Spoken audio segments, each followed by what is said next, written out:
这个对我影响最大。好，所以在我的字典里，我会告诉自己不要放弃。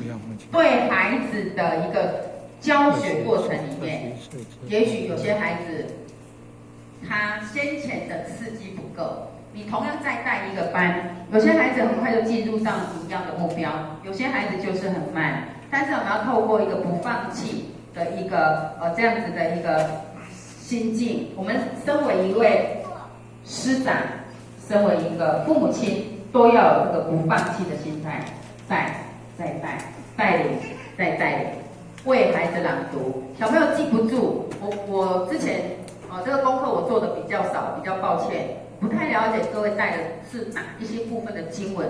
但是不管是什么经文都没关系，我们为孩子朗读，让孩子朗朗上口，从朗朗上口开始嘛，对不对？从朗朗上口开始，让孩子喜欢，我们再来解释其中的一个内涵。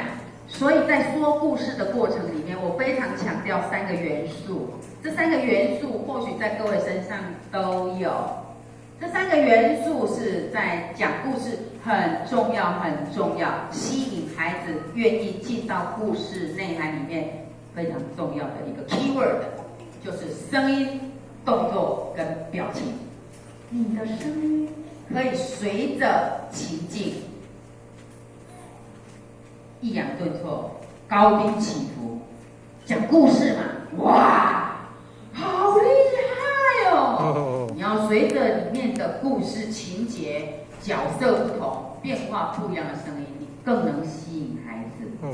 那我们在读经文的过程当中，当然也不能像小和尚念经，这些各位一定都有相关的专业训练。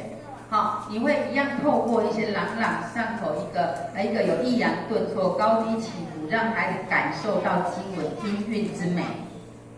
我们要去了解到孩子在读这个经文的时候，他也要感受到经文之美。首先就美在那些声音。所以不管你是念经文也好，或者你就是很纯粹的说一个故事给孩子听也好，我们的声音很重要。那声音，我们每一个人都有不同的音色。年轻孩子有年轻孩子的音色，我们在这边年龄层都不一样，我们的音色都不一样。那我发现我退休，我以前当老师，天天都